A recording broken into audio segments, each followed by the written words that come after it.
রব্বুল আলামিন বলেন, যাকে জাহান্নাম থেকে মুক্তি দেয়া হলো, অতঃপর যাকে জান্নাতে ঢুকানো হলো, ফাকাদ ফাজা, রব্বুল আলামিন কোরআনে বলেন সেই কেবল সফল হলো। ফাকাদ ফাজা, ফাজা আল ফাউজ, সেই কেবল কি হলো?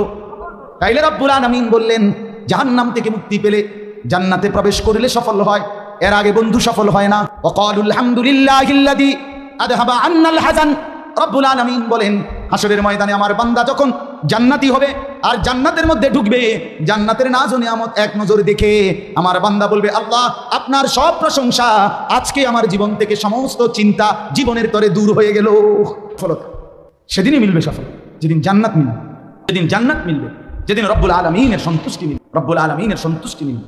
আল্লাহ তাআলা কোরআনুল কারীমের মধ্যে বলছে, আমি আমার বান্দাকে জান্নাতে নেয়ামত দিতেই থাকবো, দিতেই থাকবো, দিতেই থাকবো, দিতেই থাকবো। ফেরেশতা কেবল বলবে আর লাগবে নি, আর লাগবে নি। বান্দা বলবে না আর লাগবে না। আল্লাহ বলবে আরো দাও, আরো দাও, আরো দাও, আরো দাও, আরো দাও, আরো দাও। শেষ পর্যন্ত বান্দা বলবে, ফেরেশতা ভাই কইলাম তো আর লাগবে না, আর কিত্তা দাও। ফেরেশতা বলবে, রব্বুল আলামিন আপনার জান্নাতি বান্দা বলতেছে আর লাগবে না, আর চাচ্ছে না। আল্লাহ বলবে, না ফেরেশতা, ওয়ালাদাইনা মাজিদ, আমার কাছে আরো আছে, আরো আছে, আরো আছে,